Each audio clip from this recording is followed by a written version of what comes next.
mga kabor, magandang umaga sa lahat mga kabor, magandang araw sa ating lahat. For today's vlog mga kabor, magluluto tayo ng adobong atay ng manok mga kabor. Papakita ko sa inyo ang ating mga ingredients at ating mga gamitin na mga sangkap dito mga kabor. Alright. Diyan mga kabor yung ating garlic, sibuyas, luya, at saka ito yung mga kabor yung ating dahon ng laurel, at saka yung atay natin mga kabor. Yan yung ating gagamitin sa ating menu for today's video mga kabor. At saka ito pala mga kabor yung ating ilalagay na itlog. Lagyan natin ng itlog mga kabor yung ating chicken adobo, yung atay na adobo mga kabor. Iyan. Ilalaga tayo ng itlog dito mga kabor. At mag-start na tayong magluto mga kabor. Yan, papainit lang tayo ng ating lutuan. Lalagay lang tayo ng kunting mantika mga kabor. Yan.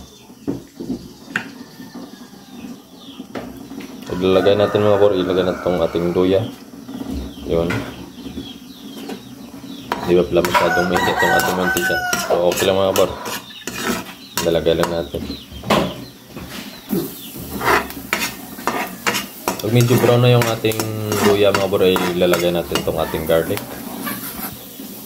Ito yung ating garlic mga kabor, ilalagay na natin.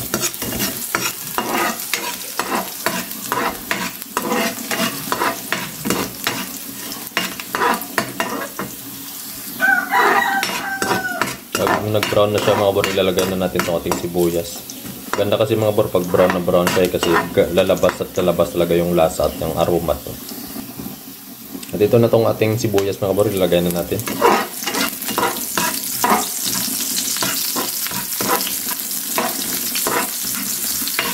Saka sa may mga ano mga dyan mga kabor, may mga may sakit sa ano.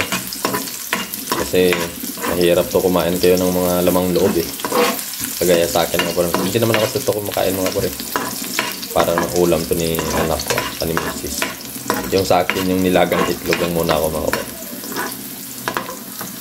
Mataas kasi yung uric acid na din mga kabor. Kaya bawal tayo sa ganyan. Ayan mga kabor. Medyo brown na siya. Ilalagay na natin itong ating atay mga kabor at saka yung dahon ng laurel. Ayan.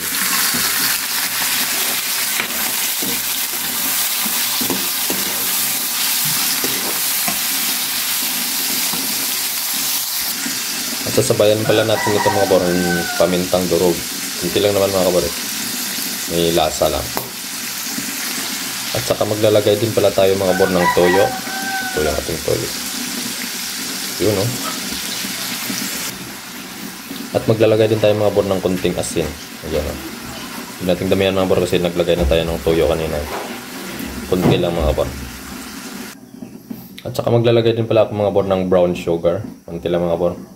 Para medyo mayamis-yamis yung ating adobo. Kasi yan ang gusto kasi ni Mrs. mga kabor eh. Yung medyo matamis-tamis mga kabor. Depende naman sa inyo mga kabor. Pag may mga diabetes, huwag na kayong gumamit ng sugar mga kabor. Paghaluin lang natin. At saka paghaluin lang natin mga kabor. Yun.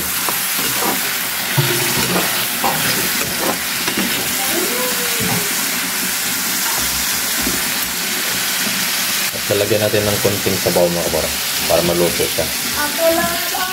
You know.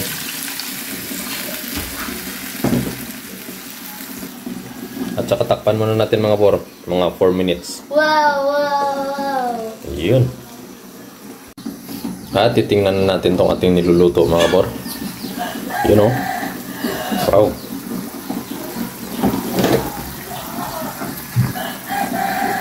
Ayan na mga kabor. Mamaya mga kabor ay lalagyan na natin ng suka. Takpan muna natin ulit mga kabor, mga 5 minutes. At saka i-check natin itong ating nilagang itlog. Baka okay nito mga kabor. Kaya ito siguro paninap ko mga kabor eh.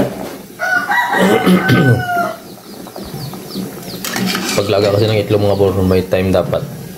Mga 7 to 10 minutes mga kabor. Kasi pag naglagpas ka dyan mga kabor eh, medyo maano yung kanyang kulay. Umiitim siya mga kabor.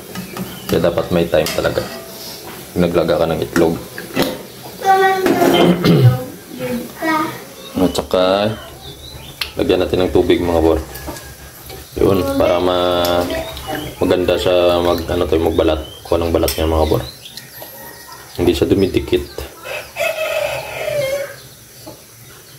Babalo natin siya sa malamig na tubig mga kabor. At titingnan na natin mga kabor. Ito no. Mukulo na siya mga kabor. Wow. At lalagyan na natin ng suka mga kabor. Yung ginagamit ko lang suka dito mga kabor is yung Silver Swan.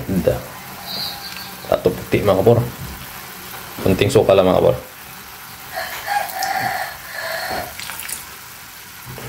You know. Sa paglalagay ako ng suka mga kabor, hindi ko nagtinatakpan.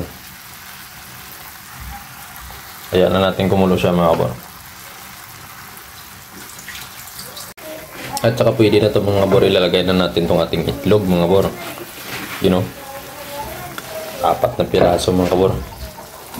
Yung itlog. Yan kasi yung partner niya mga kabor. Itlog ng manok. Yan na natin kumulo mga kabor. At saka okay na siya. Pwede na tayong kumain. So yan na mga kabor, luto na to yung ating chicken liver adobo mga kabor. Yan, wow. Ganda ng kanyang kulay mga kabor.